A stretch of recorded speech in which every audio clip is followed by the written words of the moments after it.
YCP పార్టీలో నూతనంగా పదవులు పొందిన పార్టీ నాయకులు తెనాలి సమన్వయకర్త మాజీ ఎమ్మెల్యే అన్నాబత్తుని శివకుమార్ను కలిసి ధన్యవాదాలు తెలియజేశారు. వైసీపీ పార్టీలో క్రియాశీలకంగా పనిచేస్తున్న కార్యకర్తలకు మంచి భవిష్యత్తు ఉంటుందని వైసీపీ తెనాలి నియోజకవర్గ సమన్వయకర్త మాజీ ఎమ్మెల్యే అన్నాబత్తుని శివకుమార్ అన్నారు. పార్టీ ప్రచార కమిటీ జిల్లా ఉపాధ్యక్షులుగా నియమితులైన తెనాలి మండలానికి చెందిన Bonthu Narendra Reddy, party trade union జిల్లా కార్యదర్శిగా నియమితులైన కసుకుర్తి దానియేలు, పార్టీ బూత్ కమిటీ జిల్లా కార్యదర్శిగా నియమితులైన మొవ్వ రెడ్డి సోమవారం పార్టీ కార్యాలయంలో మాజీ ఎమ్మెల్యే శివకుమార్ను కలిశారు. తమకు పదవులకు సహకరించినందుకు కృతజ్ఞతలు తెలియజేశారు. ఈ సందర్భంగా శివకుమార్ మాట్లాడుతూ పార్టీ బలోపేతానికి కృషి చేయాలని కోరారు. అందరికీ నమస్కారం.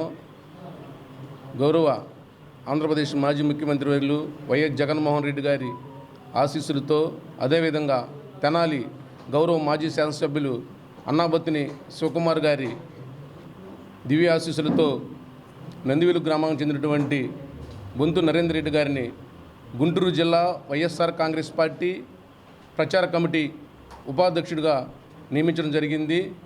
అదేవిధంగా కసుకుర్తి నందివేలు గ్రామానికి చెందినటువంటి కసుకుర్తి దానియేలు మేస్త్రి గారిని వైఎస్ఆర్ కాంగ్రెస్ పార్టీ గుంటూరు జిల్లా ట్రేడ్ యూనియన్ కార్యదర్శిగా నియమించడం జరిగింది. అదేవిధంగా సోమసుందరంపాలెం చెందిన మొవ్వ కాసిరెడ్డి గారిని కూడా గుంటూరు జిల్లాకు సంబంధించి పదవిలో నియమించడం జరిగింది.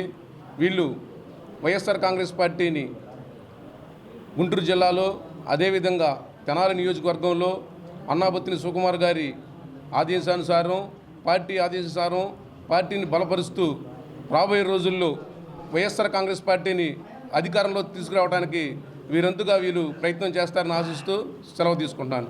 Thank you. గౌరవ మాజీ శాసనసభ్యులు శ్రీ అన్నాబత్తుని శివకుమార్ గారి ఆశీస్సులతో, జగన్మోహన్ రెడ్డి గారి యొక్క అభిమానంతో నాకు ఈ పదవి అప్పచెప్పినందుకు శాసనసభ్యులు అన్నాబత్తుని శివకుమార్ గారికి ధన్యవాదాలు తెలియజేసుకుంటున్నాను. ఈ బాధ్యతని నేను నా శాయశక్తుల ప్రయత్నించి కృషి చేస్తానని చెప్పి తెలియజేస్తున్నాను.